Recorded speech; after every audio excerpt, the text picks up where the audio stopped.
iliyopita nilinunua nguo Uturuki za watoto wangu. Mimi na watoto 5. Nikanunulia kila mtoto nguo 3 zika kama 15 hivi. Nikapitia Dubai, nikashuka Dubai, nikakaa siku 3. Sikudaiwa wala sikuzuiliwa pale airport. Nilipokuja na zile nguo nilivyoshuka nazo airport Tanzania, wakaniambia natakia nizilipie ushuru, nguo za watoto wangu. Kwa lazima tutengeneze hii. Kanipa picha kwamba wafanyabiashara wadogo kuna namna ambavyo wanafinywa kiasi kwamba hata kile kidogo alichonacho kinaondoka.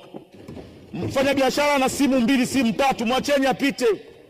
Kama kunaonekana kuna ugumu wa kufuta hizi kodi ndogo, si dhahabu zipo, tuuze tu. Tupunguze hizi kodi ndogo. Naomba sana Mheshimiwa Mwenyekiti, yazingatiwe haya, kwa sababu kama tunawasaidia wawekezaji wakubwa, lazima tuwakumbuke na hawa wawekezaji wadogo.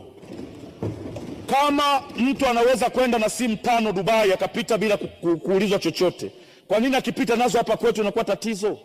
Twendeni tukambane sokoni wakati anauza.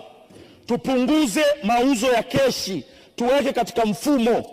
Watu watumie kadi, watumie hizi nani za kulipa kwa digital.